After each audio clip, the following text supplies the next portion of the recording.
하나님의 은혜와 평강이 오늘도 주의 전에 나와서 예배드리는 성도들 위에, 가정 위에, 자녀들의 앞날 위에 임하기를 예수 이름으로 축원을 드립니다. 오늘 말씀을 시작하면서 형제들아 내가 법 아는 자들에게 말한다 하시면서 말씀을 전하고 있습니다. 형제들아, 사도 바울은 로마의 그 교인들을 본 적이 없습니다만은 그러나 그들을 부르면서 형제들아 하면서 그 친근하게 그렇게 그들을 불러주고 있습니다. 그러니까 이 사도 바울이 지금 로마 교인들을 향해서 그 사랑을 담고 사랑의 음성으로 그렇게 이제 지금 다가가고 있는 거죠. 형제들아, 이렇게 친밀하게 불러주고 있습니다. 그러니까 예수를 믿는 사람들은 사랑으로 다가가야 된다. 사랑으로 우리가 살아야겠죠. 사랑으로. 그래서 성도들을 향해서 늘 이 사랑의 마음, 그런 사랑의 그런 동기를 가지고 사랑의 모습으로 대하고 우리가 나아갈 때에 그것이 이제 진정한 그리스도인의 모습인 거죠. 그러니까 여러분, 이 성도들을 대하면서 여러분들은 어떻게 대하고 있습니까?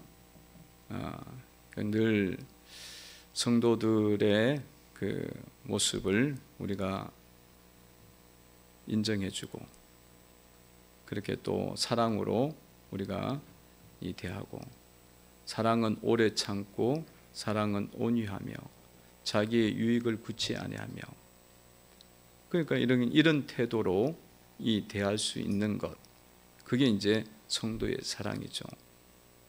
그러니까 성도 간이든지 뭐 가족 간이든지 간에 모든 사람과의 관계 속에서 그런 모습이 있어야 되는 거예요. 좀 부족하고 이 잘못을 했을 때에 사랑은 어떻게 하는 거예요? 오래 참고, 사랑은 온유하고 용납하고, 이런 태도가 있는 거죠.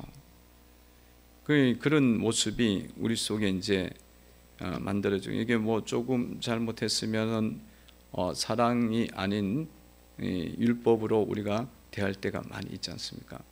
그런 것.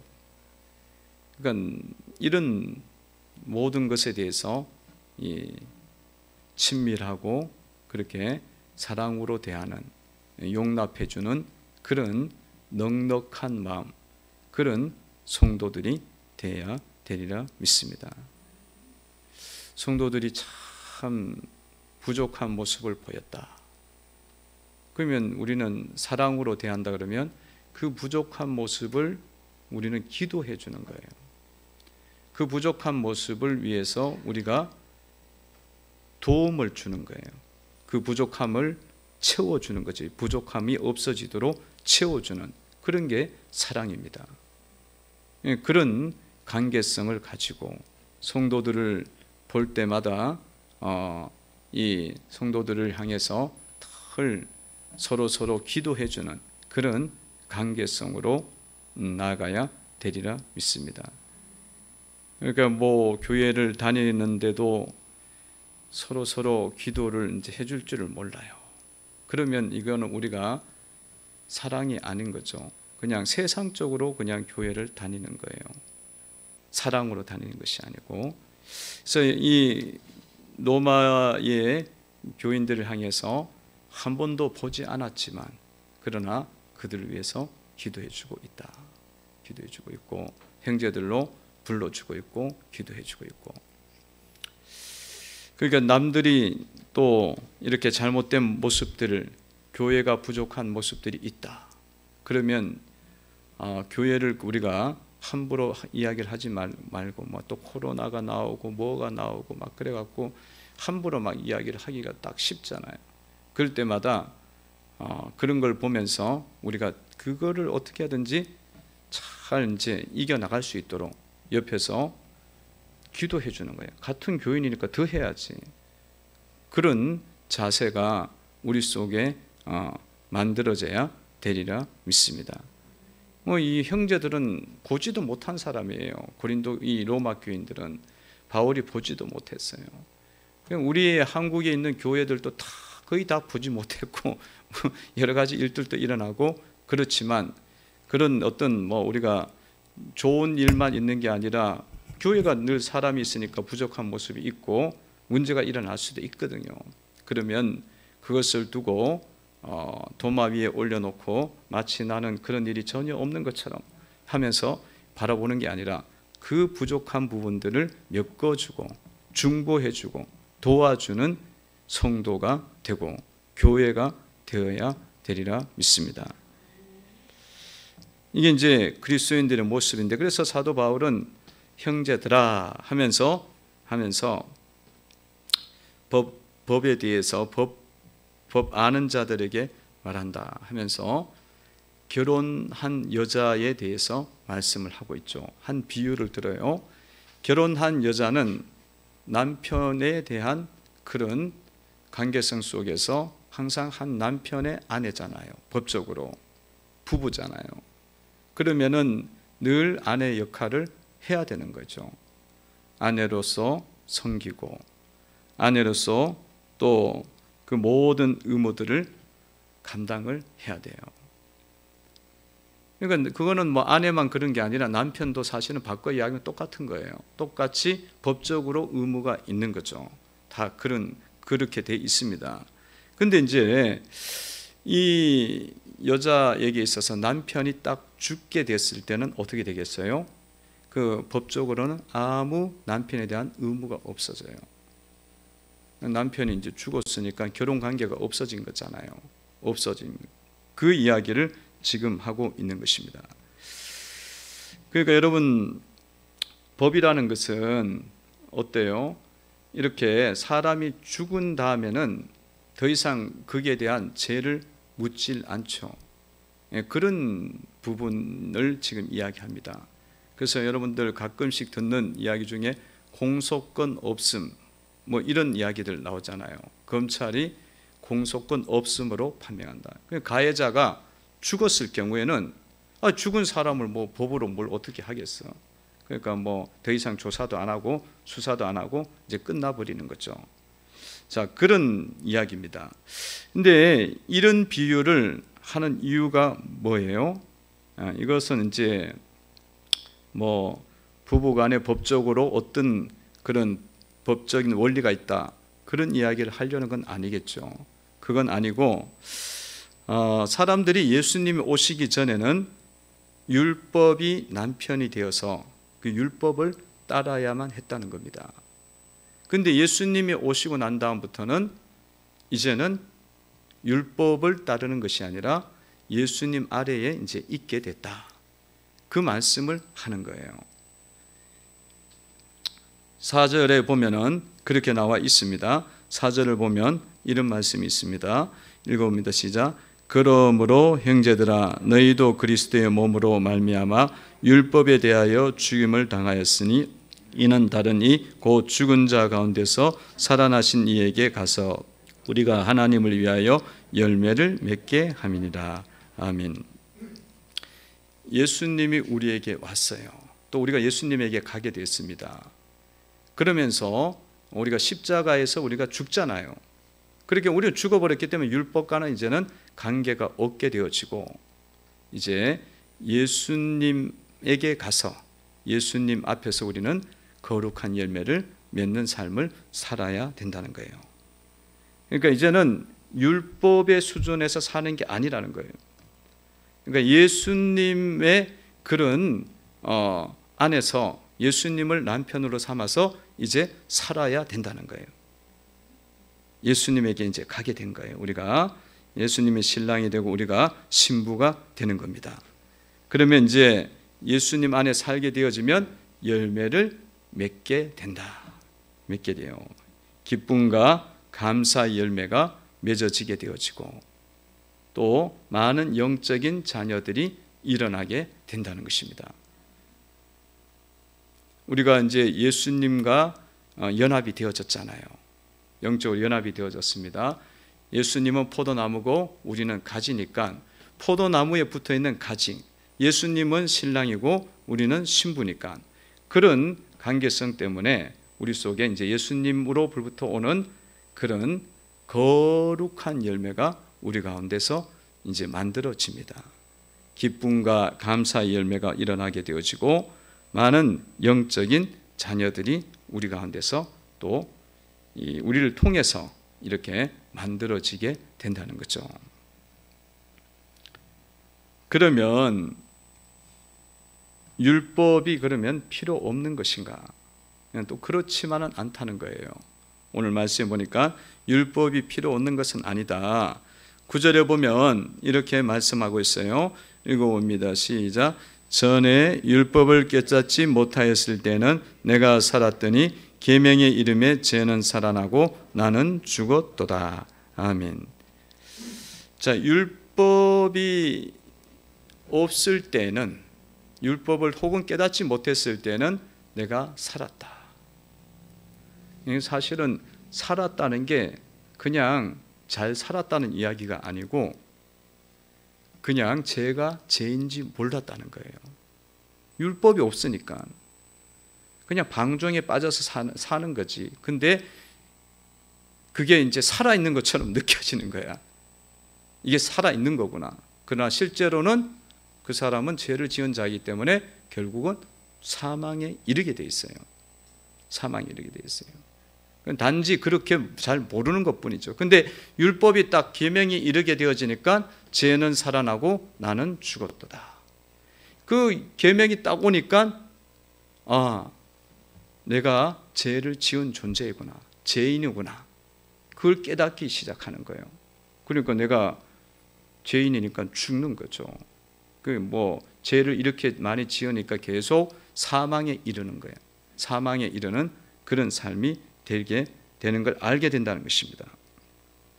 그러니까 여러분, 율법은 어떤 역할을 하냐면 자신의 죄를 진단하게 해줍니다. 자신의 죄를 알게 해주는 거예요. 알게 해줘갖고 이제 고민을 하게 만들죠. 내가 죄인이구나. 죄인인 걸 모르면은 죄에 대해서 고민을 안 하잖아요. 그리고 죄에 대한 해결책을 안 찾아요. 그냥 다 이렇게 사는데 그리고 살다가 그냥 죽어버리니까 그냥 그리고 난 다음에는 지옥이 있네? 이렇게 돼버리는 거야. 근데 죄 율법이 딱 오니까 내가 죄인인 줄 알게 되어졌고 죄가 너무 많은 거야. 너무 많은 걸 알게 되어지면서 이 죄 문제를 향해서 고민하게 되고 그러면서 어떻게 돼요? 회개하게 되어지고 그리고 예수님을 믿어야만 되는구나. 몽학 선생이 되고 초등교사가 율법이 되는 거예요. 그래서 주님께로 인도해 주는 거야. 율법이. 그러니까 율법의 역할이에요. 율법의 역할. 여러분, 우리가 육신의 질병에 걸렸는데 그냥 진단하는 기계가 없으면 내가 질병에 걸렸는지 안 걸렸는지 잘 모릅니다. 그러다가 어느 순간에 그냥 꼴까닥 죽는 거예요. 그러니까 옛날 사람들은 병도 모르고 그냥 어느 순간에 그냥 알지도 못하고 죽는 거예요. 어떤 수술도 해보는 것도 아니고 약도 먹어보는 것도 아니고 그냥 그 병이 있는지 없는지도 모르고 죽는 거예요. 그죠? 그러니까 율법이 오기 전에는 이제 그런 건데 율법이 딱 오면은 이제 이렇게 발견되는 거예요. 그래서 우리가 병원에 가면은 요즘은 기술이 발달하고 엑스레이나 초음파나 또 CT 촬영이나 MRI나 MRI 여러 가지가 있잖아요. 이런 것들을 찍어 보면은 지금은 멀쩡해. 겉모습은 지금까지 밥 잘 먹고 아침까지 잘 먹었어. 그런데 병원에 가 딱 찍어 보면 암덩어리가 있어. 혈관이 막혀 있어. 심장이 막혀 있어. 30분만 늦었어도 죽었습니다. 이럴 판이야. 그런데도 겉모습 멀쩡한 거야. 그러니까 그 기계를 통해 갖고 딱 찍어보고는 진단이 되면 지금 이 문제가 내 몸의 문제가 심각하구나. 그걸 알게 되는 거죠. 그처럼 율법이 우리 속에 영적인 죽음이 있다, 이 죄가 있다는 것을 다 진단을 해 준다는 겁니다. 그러니까 여러분, 진단해 주는 게 좋은 거지 진단 안 하고 그냥 멀쩡히 그냥 모르고 있는 게 좋은 거겠어요? 왜냐하면 그냥 수술도 못하고 약을 먹어갖고 스텐을 넣어갖고 심장을 뚫어야 되고 그런 것만 하면 또 살잖아요. 사는데 모르고 있다 보면 그냥 심장마비로 그냥 가는 거 아니에요. 그러니까 율법을 통해서 내가 죄인이구나 진단이 되어지고, 그러면 예수를 만나게 되어져서 회개하게 되고 예수를 만나게 돼서 영생 얻는 삶이 이루어진다는 거예요. 그게 이제 율법의 역할이에요. 그러니까 여러분, 자꾸 이제 우리는 그걸 통해 갖고 내가 죄인임을 깨닫고 발견하는 것은 중요한 거죠. 중요한 거예요. 그냥 심장 사진도 한 번도 안 찍어보고 CT 촬영도 안 해봤는데 심장이 다 막혀 있어. 그러면 죽는 거죠. 근데 CT 촬영을 해갖고 보니까 심장이 혈관이 막혀 있어. 그래갖고 거기다가 작은 그런 간 스텐을 넣어갖고 거기를 딱 뚫어줘. 그러면은 70살 살 사람이 80살도 살고 90살도 사는 거야. 그걸 안 했던 분은 그냥 70살도 되기 전에 돌아가시는 거지. 그냥 육신이 그런 것처럼 우리가 영적으로 봤을 때에도 그렇다는 거예요. 우리가 우리의 죄들을 율법을 통해서, 말씀을 통해서 자꾸 이제 발견하게 되어지면 회개하게 되어져서 예수를 만나게 되어지고 예수님께 우리가 가게 되는 거죠. 그러면 예수님이 우리의 죄를 사하여 주시고 영생을 얻도록 인도해 주시는 줄로 믿습니다. 그러니까 율법은 그냥 가게 해주는 거예요. 사실은 그 역할이 대단한 거죠. 그러나 치료는 안 돼요. 예수님은 우리에게 생명을 주시는 분입니다. 예수님은 우리에게 죄사함을 주시는 분이에요. 그 죄사함을 주니까 생명이 오는 거예요. 죄사함, 영적인 암이잖아요. 그거를 딱 없애버리니까 생명이 오는 겁니다. 그 율법은 그런 역할을 하고 있어요. 성도 여러분들은 그러면 그리스도인들은 어떻게 살아야 되겠어요? 이제는 어떻게 살아야 돼요? 이제는 율법으로 사는 게 아니라 성령으로 살아야 된다는 겁니다. 이제 우리 예수님 안에 들어왔으니까 성령으로 살아야죠. 6절에 보니까 이렇게 나와 있습니다. 6절 읽어봅니다. 시작. 이제는 우리가 얽매였던 것에 대하여 죽었으므로 율법에서 벗어났으므로 이러므로 우리가 영의 새로운 것으로 섬길 것이요 율법 묵은 것으로 아니할지니라. 아멘. 네. 이제는 다르게 살아야 된다는 거죠. 조문으로, 율법의 조문으로 섬길 것이 아니고 이제는 영으로 주님을 섬길 것이다.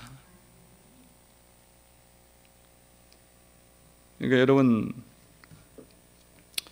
이런 것을 알고 이제 여러분들 주님을 섬길 때에 율법의 조문의 정도로 그렇게 문자적으로만 이해하고 섬기는 것을 이제는 벗어나야 된다는 거예요. 이 율법의 조문 정도 지키는 것은 뭐냐면 자꾸 이제 표면적으로 지키는 거예요. 표면적인 유대인, 표면적인 할례 그러잖아요. 그 내면 속에 일어나는 마음으로 섬겨야 되는데 그렇지 않고 겉으로만 섬기는 거예요. 입으로만 지키는 거고, 그런데 이렇게 표면적으로 섬기는데 마음은 완전히 해결이 안 된 거예요. 세상 욕심이 가득해요. 그러니까 이렇게 섬기면은 뭐가 일어나냐면 계속 늘 자유함이 없어요. 얽매여 있어요. 여전히 얽매여 있는 거예요. 자유함을 가질 수가 없습니다. 그래서 여러분들이 힘들어요. 이렇게 섬기면. 그러니까 이런 이 율법의 조문 정도로 지키면 계속 얽매여요. 그러니까 여러분 사역을 해도 이렇게 율법적으로만 사역을 하면 사역이 너무너무 좋은 거잖아요. 복음 사역을 이루어가는 거고 영혼을 살리는 일을 이루는 건데도 이 율법 조문 정도로 하게 되면은 자꾸 이제 얽매여요. 그러니까 사역을 하면서도 감사함이 없는 거예요. 그리고 누군가가 나를 인정 안 해주면 그것도 또 별로 기분이 안 좋아. 그리고 왜 나만 자꾸 해야 되냐고 그렇게 이야기를 해. 이 좋은 걸 하면서도. 그게 왜 그러냐? 이게 조문, 율법의 조문 정도로 지금 사역을 하는 거예요. 그 방식으로. 이미 우리는 그것을 벗어났음에도 불구하고 이 율법의 조문 정도로 사역을 하고 있는 거예요. 이게 시험에 드는 거예요. 그래서 나중에는 얽매인다는 거 시험에 드는 거예요. 얽매여 있잖아요. 또 여러분 뭐 예를 들면 헌금을 드려도 율법적인 수준을 드리면 헌금 드리고 시험에 들어요. 헌금 드리고 헌금 드려갖고 인정 안 해주는 것 같아서 시험 들고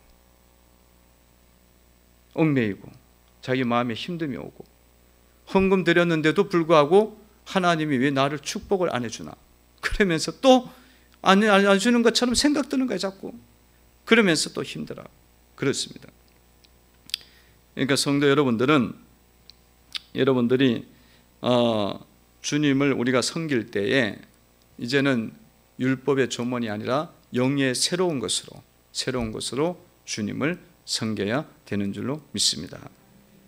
이렇게 여러분들이 이제 영으로 스피릿으로 섬겨야 되는 거예요. 우리가 예수님 안에서 우리가 주님으로부터 우리는 은혜를 받았잖아요. 그래갖고 우리는 육신으로 봤을 땐 똑같은 육신이지만 예수님 때문에 예수님 십자가에 달리심을 해서 우리의 영이 주님 앞에서 재씻음을 받은 거예요. 중생과 새롭게 하심으로 우리는 씻음을 받은 거예요. 씻음을 받았어요. 그래갖고 우리가 요한계시록에 있는 것처럼 주님이 우리에게 영혼에게 흰옷을 입혀주셨어요. 거룩한 영으로 세워주신 거예요. 그런데 이건 육으로 보면 안 보여. 근데 영적으로 보면 무진장 큰 은혜를 받은 거야. 그러니까 우리가 예수님을 이렇게 섬길 때에 이렇게 영혼의 정신, 하나님으로부터 이런 은혜를 받았음을 자꾸 새기는 거죠. 주님의 십자가로 인해서 내가 이렇게 큰 은혜를 받았으니 나도 십자가를 져야지. 그렇게 감사와 기쁜 마음으로 섬기는 것이 바로 영으로 섬기는 겁니다. 영으로 섬기셔야 돼요. 그러면 여러분들 사역할 때에 어떻게 하겠어요? 늘 하나님 앞에 감사하는 마음으로 사역을 하게 되는 거죠. 나를 이렇게 죽을 수밖에 없는 죄인이고 이 죄로 인해서 영원히 지옥 심판 받을 수밖에 없는 존재이지만 주님이 은혜로 내 죄를 다 씻어주셨으니까 그 은혜를 기억하면서 또 씻어주시고 영생 주심을 감사해서 주님 앞에서 사역을 하게 되겠죠. 그렇게 감사함으로 하게 된다는 것입니다. 감사하고 그 사역 자체가 또 이런 사람들을 살리는 일들을 이루니까 또 감사하게 되어지고 이런 마음으로 드리고 헌금을 드릴 때에도 정말 물질보다 귀한 생명을 나에게 주셨다. 그 생명을 주셨는데 돈으로 그걸 갚을 수가 있겠습니까? 물질로 바꿀 수 있겠습니까? 예수님의 십자가의 은혜로 인해서 우리에게 새 생명을 주었잖아요. 영생을 주셨습니다. 영생을 주셨으면 그런 원리를 따라갖고 내가 그런 새 생명 가운데 지금 살아가고 있구나. 그걸 생각하면서 섬겨 나갈 때 우리가 영으로 스피릿으로 섬기는 거예요. 영의 원리 속에서 섬기게 시작하는 것입니다. 그러면 시험 들 것도 하나도 없어요. 시험 들 것도 하나도 없어요. 그냥 정말 다 감사함이 넘쳐요. 그리고 다른 사람이 어떠하든지 즐거운 마음으로 내가 섬길 수 있게 되고요. 그리고 그렇게 못하는 사람들을 보면은 안타까운 거야. 안타까운 거야. 그 영의 원리를 모르고 새 생명 원리를 모르고 지금 살아가고 있으니까 안타까운 거죠. 그들을 위해서 기도하면서 우리는 나아가게 되니까 우리의 삶 속에는 선한 열매가 가득 차게 되는 줄로 믿습니다. 열매가 이제 선한 열매가 일어나는 시험이 아니야. 감사와 기쁨과 즐거움이 일어나게 되어지고 영혼들이 자꾸 이렇게 내가 십자가에 못 박혀 죽어나가니까 죽게 되니까 그걸로 인해서 사람들이 새 생명을 얻게 되는 거예요. 물론 주님이 다 살리는 것이지만 도구로 사용하시는 거예요. 나의 죽음을 통해 갖고 사람들을 살리는 도구로 사용해 주시는 거죠. 그러면서 열매 맺는 그런 선한 열매가 일어나게 된다는 것입니다. 그러니까 여러분 이제는 주님을 섬길 때에 영으로 섬길 수 있기를 바랍니다. 영의 원리에 따라서 섬기셔서 승리하는 성도들 되기를 주의 이름으로 축원을 드립니다.